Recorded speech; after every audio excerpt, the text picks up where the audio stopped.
But with the right side view, I would wind up saying, okay, this is what my right side looks like. I still start off with this orthographic view. Now in this case here, it doesn't matter whether I take it to the right or if I do this and take it to the left, I'm going to get the same results there. So now this shape here is on the side. So I got this shape sitting on the side now. So that's where that comes in at. And then so we got him there, and then this surface here actually sits back here.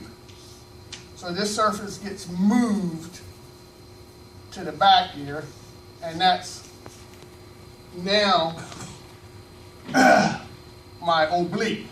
Again, I started off with front or right side or orthographic view. If you had only right side, how could you tell which line is the?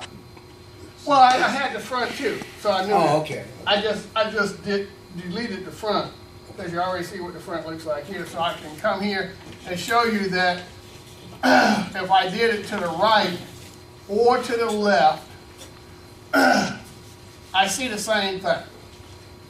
So it doesn't matter in this case here which view, whether I take it to the left or take it to the right. I see the same thing. So then again we got an angle here. Let's say he's 45.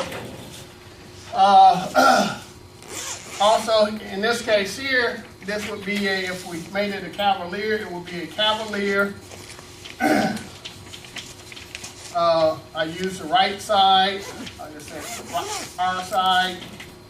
I went 45 degrees to the right.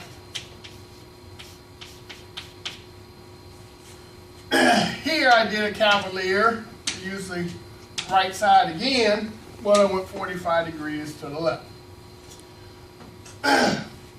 So, you know, you can use the front view, and it's used quite frequently, but if you use another view, it will change what you're looking at. So now I'm looking at the object like so, versus starting here and going back and looking at it like so.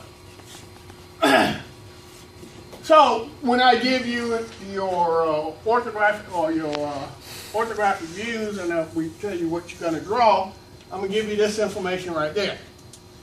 Tell you whether it's going to be a cabinet, cavalier, or general, what view you're going to use, what angle you're going to go back at, and whether you're going to take it to the right or the left. Your receding lines that show depth go either to the right or to the left.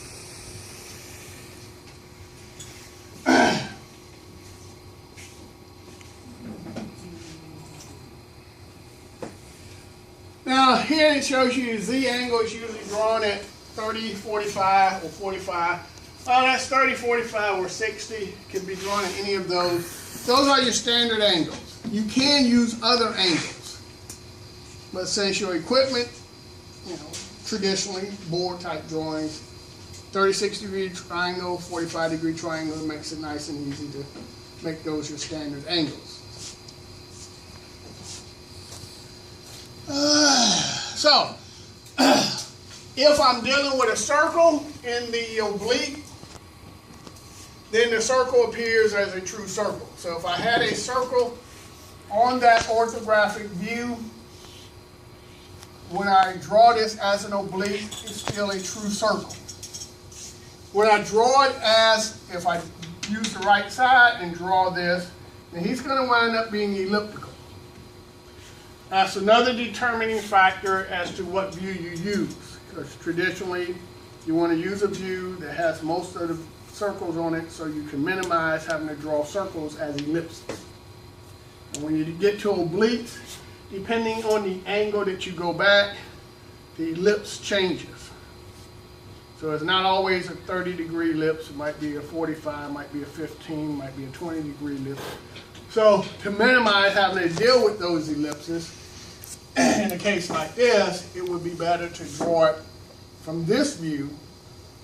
Dealing with a true circle, I don't have to worry about ellipse, as opposed to this view. And then depending on this angle right here, that ellipse would change depending on the angle that I go back. So that's another reason for dealing with oblique. You want to minimize drawing ellipses and to draw true circles where possible. So that shows you an oblique here. We have our front view and our top view. Again, because this is a true circle here, it makes it a lot easier. This is a true curvature of a circle, whatever that curve is. So if I were doing this on CAD, I would just copy this onto another area of my drawing, and then decide on what angle I'm going to go back, and then copy the features back at that angle. Because here's my, that's that view. I can copy this back equal to the thickness given up there, and then this would overlap here, and I'll have my circular view, and this overlaps, and then I could trim back features, draw my tangent line. Where features overlap, that shows that I can see through the object there, and then I could copy that back to here. You know, I only see part of this, see part of that, because it's hidden behind this surface now, and then get the back side and connect it, and I'm done.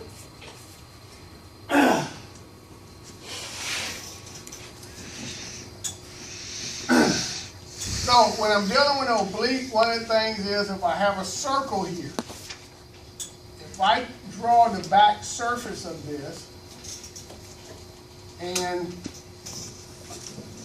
that's my back surface, and then on that back surface I draw a circle where it would fall on the back surface like that.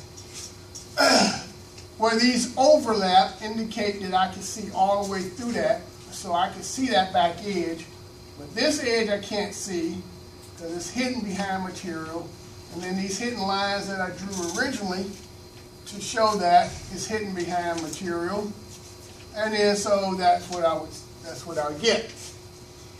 So if I take the same object and reduce the size of the circle and increase the depth of the material, then now when I draw the surface that sits on the back of this here, he sits right there. Well, they don't overlap. Since they don't overlap, I can't see that because they're hidden behind material. So I wouldn't even show it. Because you don't show hidden lines and hidden features in pictorial drawings traditionally. So, so based on the diameter of the circle and the thickness of material, I can see the back edge of the circle. Here I can't, so I wouldn't even draw it. Yes? It's rare, if not pretty much unlikely, that we would have to draw an invisible space inside of an object. Like there's a space inside. You have to draw like a cube inside an object composed completely of invisible lines, because it's already hard to manufacture and it's kind of pointless anyways. Right, and typically when you're manufacturing objects, you use orthographic view. Your pictorials are used for a different purpose there. And, like in the case there, it can be used as an exploded assembly to show you how parts fit together.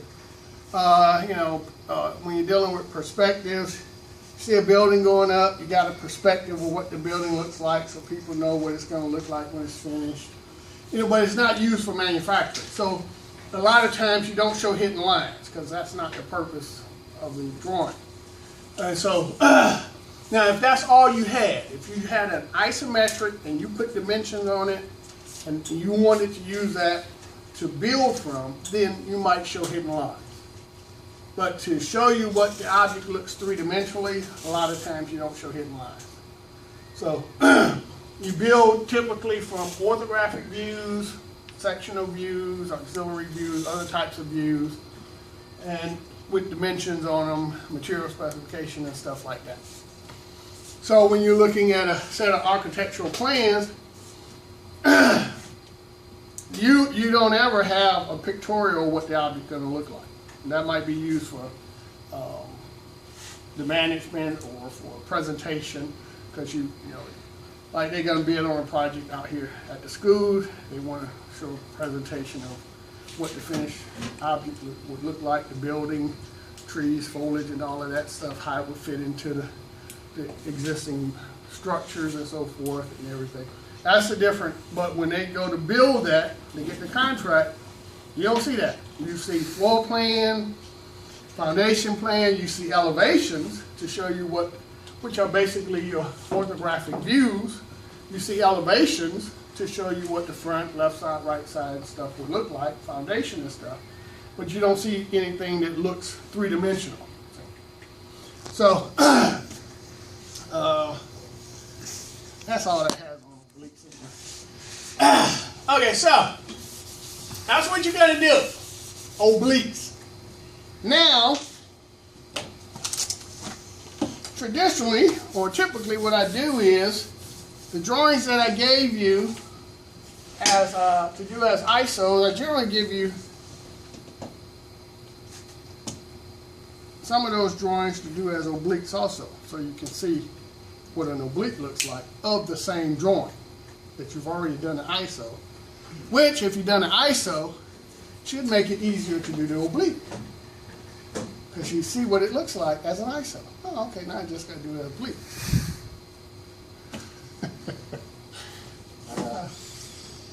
So, you guys got your drawings that I gave you as ISOs?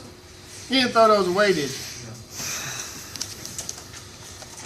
And you don't turn them in as part of your assignment. That's the top view of 49. Y'all see that? Yeah. Okay, now, when you draw your oblique, I want you to square this off. Get rid of the fillet, the radius there. Square that off. And then get rid of the two holes. Okay?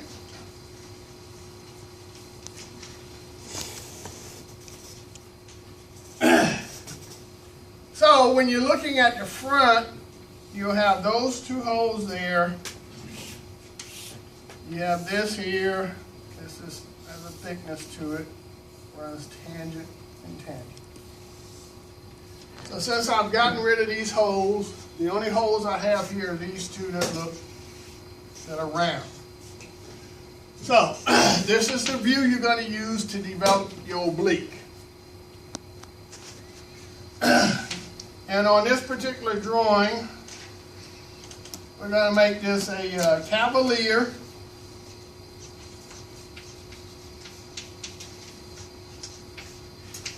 I'm going to use a front view. Let's make him 30 degrees to the right.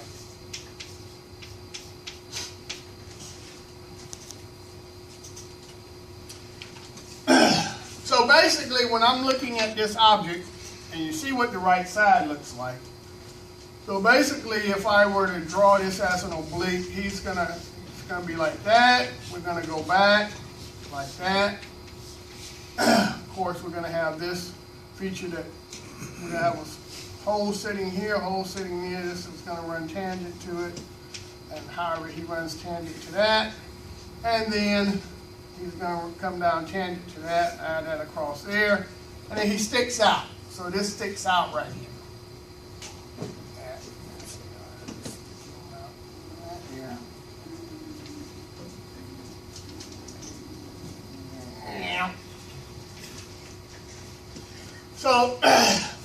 So this will eliminate this circle here that will wind up being an ellipse, this circle, and then this would wind up being elliptical right here. So that's why we got rid of the circles and the radii right there. So that's squared off. So the only thing that you'll see here that's a true circle, that'll be circular, is this feature right here. So that will be a true circle here, like that on that particular feature.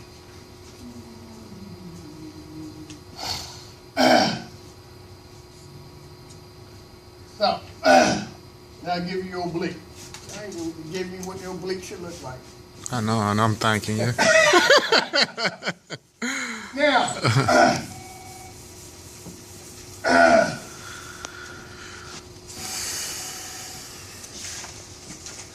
On the other drawing, so that's 49, and the other drawing we're going to do is 64. So drawing 64. So on drawing 64, Right side? we're going to use the right side. Now in the top, this is rounded. Can you see how that top looks like?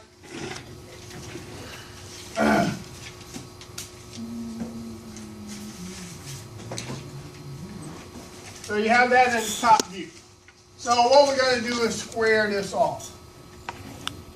So we're going to square him off again. Instead of being rounded, it'll be square. We'll still have the cutout there, but it'll be going. So then we're going to use the right side. So when you're looking at the right side, you see that. What you see there? And we have a cutout right here. And then we have this counterboard.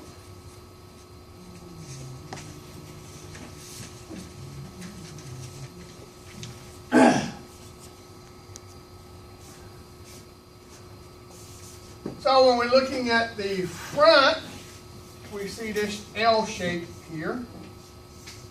Now in this case here,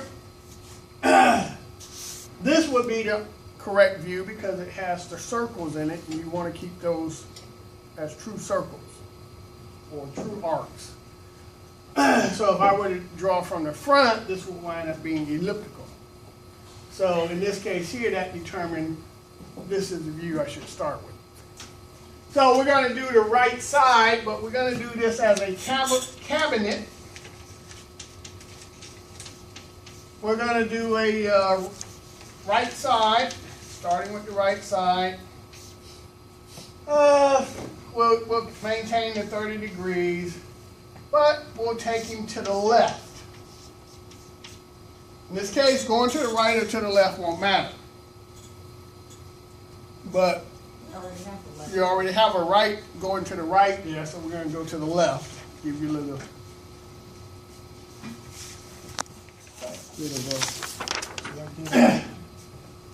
So he's going to go back here. So basically, the left side, you know, you're going to have this right here. This will sit back here. I know, go beyond that. But this will sit back here, and then you'll have your cut and everything there. So, and then this goes through and so forth. So we're taking it to the left angle. Yeah.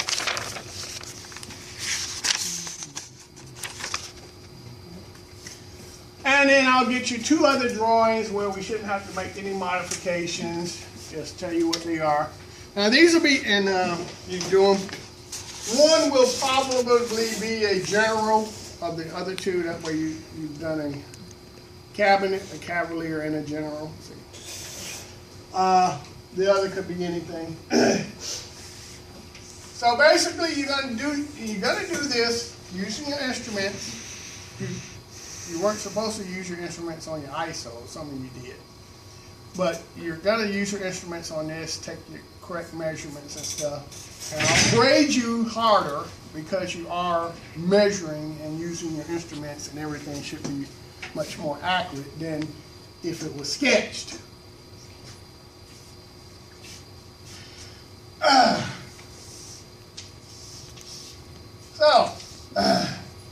You take him, that oblique will be sitting right there. When he gets done, he'll be sitting right in that area right there. Put your title there.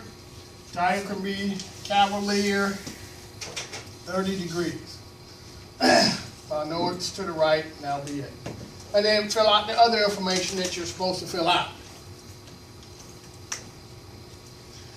Now some of you guys have been filling out some of this information, and you must not know the difference between an 1/8 inch high text and a 1/4 inch high text.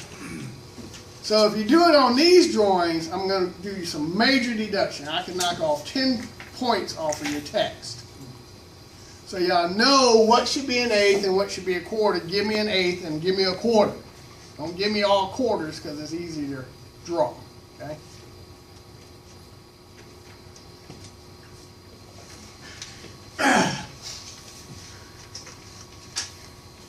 So what I recommend to you is that when you set this up initially here, you set it up and you draw it lightly. You don't have to, but you can draw that lightly so you see what it's going to look like. And then you can use this as a reference actually, because when you go back at 30 degrees here, all of this is going back at the same angle. And depending on how your dimensions here, you can move this back to say, actually it's going to start there, and then it's going to end back there, and then he's going to be, that hole is going to be sitting actually there. So you can, especially when you're dealing with ellipse or circles, you measure the distance along the axis to get your measurements right. So if I were to draw an oblique here, I would draw along my axis whatever distance I need to be to locate my next circle and then to locate my next diameter. And where they overlap the larger diameters, I connect them like so. Where these overlap, where those don't overlap, if it didn't overlap, then when I get done here, then that would be my object. So, and so you get this distortion, especially with cylindrical objects, where if you look at the orthographic views and you draw it as a cavalier, sometimes this here looks thicker than this right here. So you say, well, even if you check your measurements out, I drew it right, but it looks thicker. So I'll make it a cabinet, and then with a cabinet there, then you halfen that, and you say, okay, that looks better compared to the orthographic views. Yes? How do we measure it? Like, does one square equal a certain amount? Right. Each one of these squares is a 1/2 inch. So from that, you know this thing is, oh, that's the wrong drawing. But, yeah, treat each one of these squares as a 1/2 inch. So this is 1, 2, 3 inches. There you go. And then draw it that way. Every square is a 1/2 inch. Yes? I actually have a question about the tutorial assignments. I just realized you assign them based on the problems that we were going to be doing, Yeah. but you gave us 435, which is a pentagon, whereas the problem has a hexagon. Oh, I did? Yep. Hold on. Hexagon is actually 436.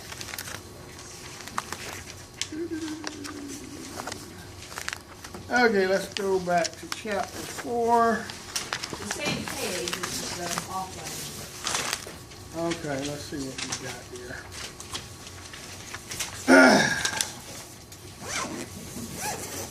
415? Yeah. That's a hexagon. Yeah. Okay, and then so I gave you a pentagon on the other? Yeah, you gave us tutorial 435, which is a pentagon. Okay, what page is that? 119.